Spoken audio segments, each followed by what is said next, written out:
Hello guys, നമുക്കൊരു ബോട്ടിലാട്ടായാലോ? ഇപ്പോൾ ഇതല്ലേ എല്ലാവരും ചെയ്യുന്നത്, അപ്പോൾ എൻ്റെ ഒരു കുറവും കൂടെ വേണ്ട. തുടക്കം തന്നെ പാളിപ്പോയിട്ടുണ്ട്. ഞാൻ നേരെ ക്യാമറ നോക്കി ചോദിച്ചതിനെ കൊണ്ട് ഫുള്ള് ടേബിളിലായിപ്പോയി. പക്ഷേ തുടക്കം പാളിയാലും നമ്മൾ ഒടുക്കം നല്ല അടിപൊളിയായിട്ട് തന്നെ കംപ്ലീറ്റ് ചെയ്തിട്ടുണ്ട്. ഞാൻ വിചാരിച്ച പോലെ തന്നെ വന്നിട്ടുണ്ട്. നിങ്ങൾക്ക് ഇഷ്ടപ്പെട്ടിട്ടുണ്ടെങ്കിൽ നിങ്ങൾ കമൻറ്റ് ചെയ്യാനും പിന്നെ ചാനൽ സബ്സ്ക്രൈബ് ചെയ്യാനും ആരും മറക്കരുത്. വീഡിയോ ഇഷ്ടമായിട്ടുണ്ടെങ്കിൽ ലൈക്കും കൂടെ ചെയ്യണേ.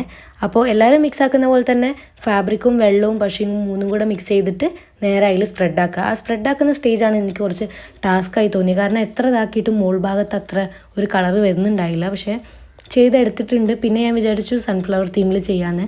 അതിന് ഫോം ക്ലേ ആണ് ഉപയോഗിച്ചിട്ടുള്ളത്. ഫോം ക്ലേ ഒന്നും എനിക്ക് അത്ര ഉപയോഗിക്കാനൊന്നും അറിയുന്നില്ല. പക്ഷേ വീഡിയോ കണ്ടിട്ടുള്ള ആ തട്ടിക്കൂട്ട് പരിപാടി തന്നെ. അപ്പോൾ അങ്ങനെ ചെയ്തെടുത്തു. എന്നിട്ട് നേരെ അതിൽ കൊണ്ടുപോയി ഒട്ടിക്കുക. അപ്പോൾ ഇഷ്ടമായിട്ടുണ്ടെങ്കിൽ നിങ്ങൾ എന്തായാലും കമൻറ്റ് ചെയ്യാൻ മറക്കണ്ട. അപ്പോൾ ഇനി അടുത്ത വീഡിയോയിൽ കാണാം. ഇനി എന്തെങ്കിലും അടുത്ത വീഡിയോ സജഷൻസ് ഉണ്ടെങ്കിൽ നിങ്ങൾക്ക് കമൻറ്റ് ചെയ്യാവുന്നതാണ്. അപ്പോൾ tata bye bye. Channel subscribe ചെയ്യാൻ മറക്കരുത്.